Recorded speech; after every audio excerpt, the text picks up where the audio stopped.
অনেক কিছু বলা হচ্ছে, কিন্তু সেই জাতীয় সংসদে দাঁড়িয়ে যদি জাতিকে অন্ধকারে রাখা হয় এবং সত্য কথা বলা না হয়, যদি অসত্য তথ্য দেওয়া হয়, তাহলে এটা জাতির জন্য দুর্ভাগ্যের এবং লজ্জার। আমরা দুঃখ প্রকাশ করছি যারা এই তেল নিতে গিয়ে ঘন্টার পর ঘন্টা কষ্ট করছেন, রোদে পুড়ে এবং বৃষ্টিতে ভিজে। আমরা যদি পারতাম তাদের দুঃখ দূর করার মতো কিছু আমাদের হাতে থাকতো, আমরা সেটা করতাম।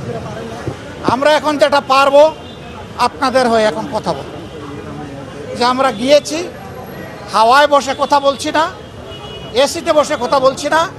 আমরা ওখানে গিয়েছি গরমের মধ্যে, অল্প সময় হলেও আমরা তাদের সাথে থেকেছি, কথা বলেছি, বুঝেছি।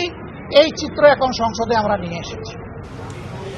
আমরা এটা বিশ্বাস করি এবং স্বীকার করি, এই সংকটটা এই সরকারের তৈরি না। এই সংকট তৈরি হয়েছে বিশ্বের যুদ্ধে লাগার কারণ। তাহলে এখানে লুকোচুরির কি আছে? আমরা খোলামেলা সত্য কথাটা বলি, সবাই মিলে তার সমাধানের পথ খুঁজে বের করি। তা না করে ধামা চাপা দেওয়া হলে, ধামা চাপা দিলে সেচে কি পাওয়ার টিলার চালানোর জন্য আমার কৃষক ভাইটা তেল পাবে?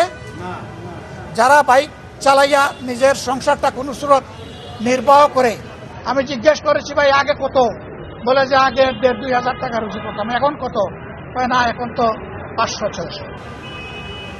অথচ দ্রব্যের মূল্য বেড়ে গেছে দুইটা কারণে। একটা হলো তেলের বাজারে অস্থিরতা, সংকট, এই জন্য পরিবহন খরচ বেড়ে গেছে। আর একটা হলো চাঁদাবাজের রেটও বাড়াই গেছে। এই দুইটার ভার এসে সাধারণ জনগণের ঘাড়ে পড়তেছে। আমরা ইনশাল্লাহ এই ব্যাপারে কথা বলব।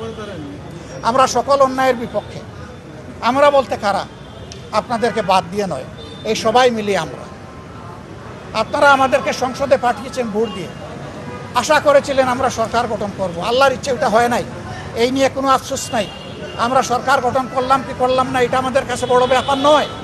আমাদের কাছে বড় ব্যাপার আমরা জনগণের জন্য কথা বলতে পারলাম কিনা, কাজ করতে পারলাম। আমরা কথাও বলবো, যেখানে সম্ভব কাজও করবো ইনশাআল্লাহ। সব কাজ এখন চাইলেই আমরা পারবো না, যা আমরা পারবো তা আমরা করবো ইনশাআল্লাহ। দৈনিক আজকের বাংলা .net